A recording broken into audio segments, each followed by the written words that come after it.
With the recent return of the four Moti brothers after a 3-week kidnapping ordeal in Limpopo, South Africans were again shocked this morning after the abduction of an 11-year-old girl outside a Mayfair primary school. Yusuf Abramjee is an anti-crime activist. Yusuf, you're constantly watching these numbers, including these kidnappings. And yes, it may hit many South Africans as a shock, but unfortunately, the numbers tell us that these sort of incidents have been on the increase in our country.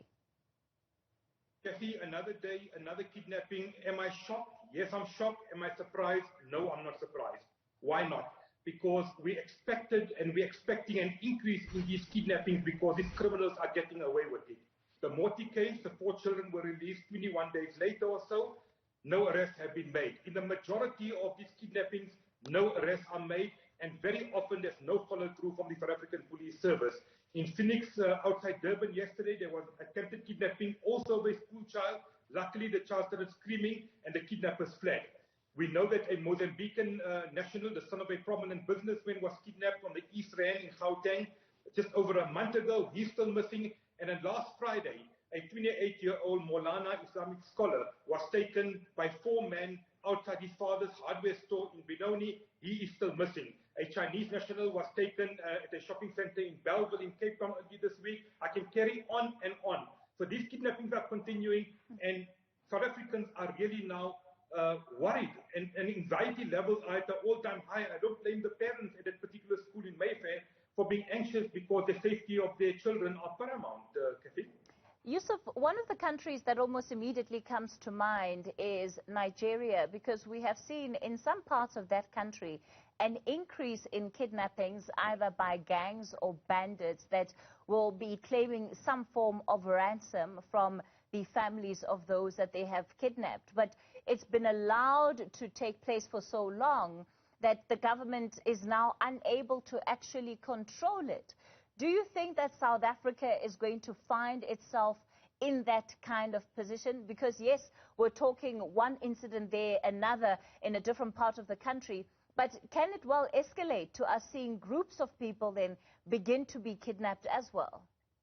Kathy, I'm so happy you raised the issue of Nigeria. Those kidnappings have been carrying on for years. We even have them on a mass scale where large numbers of school children are taken for ransom. Now, we know in neighboring Mozambique, the kidnapping problem has been carrying on for some years. Some of those gangs spilled over into South Africa, and some of those gangs, in my view, are still active right here in South Africa, taking people, especially Mozambicans, who come to South Africa, and they are still very, very active. If the South African Police Service do not act and act decisively right now, most certainly we're going to see an increase. In fact, to the extent this morning, I made a call on President Cyril Ramaphosa to personally intervene and get the South African Police Service to act and to act decisively. We know the police keep on telling us it's too sensitive, we don't talk about kidnapping. I can fully understand that. But behind the scenes, we need our government to be in the forefront and to fight this scourge to the extent, I'll even go as far as saying, they need to bring in the likes of the FBI, Interpol, to bring in expertise to help them. We know there's a kidnapping task team. They're trying their best, but very often the criminal justice system works far too slow. I don't want to give you specifics of the inefficiencies. It will give the game away for these criminals, but that is why they're getting away with it, because our system works too slow. And secondly, my other concern is that rotten or criminal cops are often aiding and abetting the syndicates. The police spokesman Vish Naidu a few weeks ago said, bring us the proof. I've given it to the Minister of Police.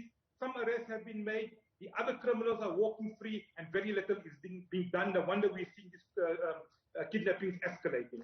Yusuf, one of the challenges becomes the fact that as long as there is this perception or even reality of police inaction around holding the perpetrators accountable and taking them through a criminal process where they face justice, they continue to make money off of these kidnappings, which then funds their entire operations and who knows what else. Indeed, another worry is also we've had some kingpins arrested, they were granted bail. And we know from experience, Kathy, very often when suspects are given bail, they only come out to commit more crime. I wouldn't be surprised if some of those suspects are behind these. Are these organized gangs? Most certainly they organize, they're highly skilled, they're dangerous. Today's incident in Mayfair, we saw them, 3 heavily armed men, possibly with R4 or R5 rifles or even AK-47s, and they know exactly who they want. They follow the victims. They know exactly who is their target. I can confirm to you, Kathy, that this 11-year-old girl missing from the school in Mayfair is the daughter of a Pakistani businessman resident in South Africa. His family owns a number of businesses in the Johannesburg area, and I would suspect that they knew exactly who they wanted, and they're now going for these softer targets.